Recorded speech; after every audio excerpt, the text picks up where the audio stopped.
how the West was won. Solid goaltending, depth in scoring, 6 goals from the captain, Rick Nash. It also led to 3. Lyle Odeline, well-traveled throughout his playing career, but earned a much-deserved Stanley Cup championship in Montreal back in 19. Certainly for Xavier, they've had some close games so far this season. 4 of the 6 losses have been by 5 points or less, but a dominating performance here with that 36-point win Thursday over Duquesne.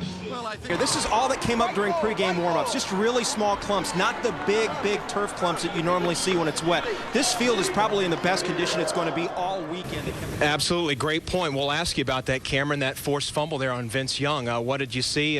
Got a great shot in on him and forced the fumble.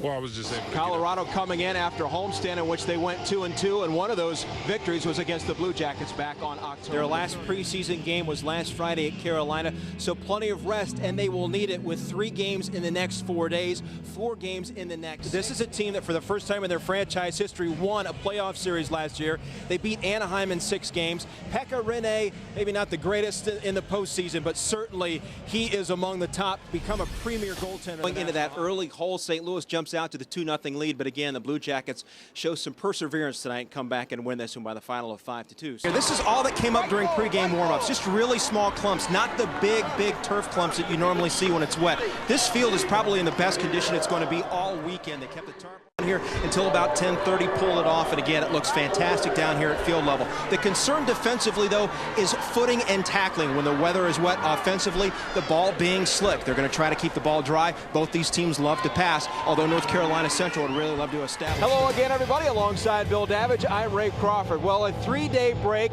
rare for the Blue Jackets in their schedule. They should be rested and ready to go against the top team in the Northeast Division, a team that could be a little bit weary. They played just last night.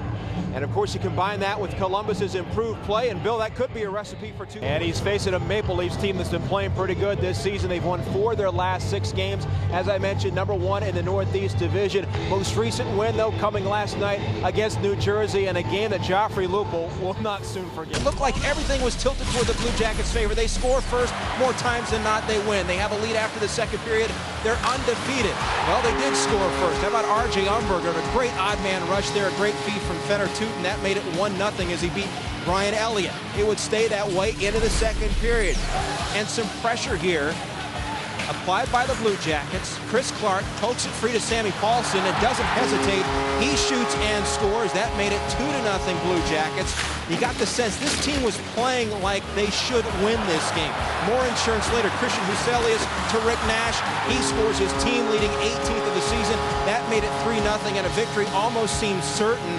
But then the Sens start to chip away a little bit. They pulled into Mike Fisher, scores his 11th of the year for Mr. Carey Underwood. That made it 3-1, and so they were within 2 goals here at the end of 2. Now, in the span of less than 2.5 minutes between the end of the second and here in the early part of the third, they made it a 1-goal game. Jesse Winchester to Nick Foligno, and he scores. That made it 3-2. Senators starting to believe that they can make this thing happen and tie it, and indeed they did. Look right at the extra attacker. They pulled the goaltender, Daniel Alfredson. He scores. That tied the game at 3, and it will remain that way through the final moments of regulation, and it goes into overtime. Time for 4-on-4 hockey, and here is the big story of the night. Jake Voracek taking advantage of another Ottawa turnover, mishandling the puck in their own zone, and Voracek capitalizes, and he finds just enough space to sneak that puck in between the pads of Elliott, picking up the game-winning goal. Well, interesting. We talk about the importance of scoring first. The Blue Jackets 1-2 in the last 3 games in which they scored first, and that one win, they needed overtime to beat Ottawa. So again, that first goal, not the only thing anymore. Scott O'Neill wants to see a full 60-minute effort out of his hockey club, and hopefully they get that tonight and snap this 5-game losing streak. This series was the start of the downturn back in November. Hopefully the start of a turnaround tonight. John will stay here at the desk. Jeff Rimmer, Bill Davidge will join him as the Jackets begin the first of a back-to-back and a home-and-home against one of the top teams in all the National Hockey League. It's the Blue Jackets and the Red Wings coming up right here on Fox Sports Ohio.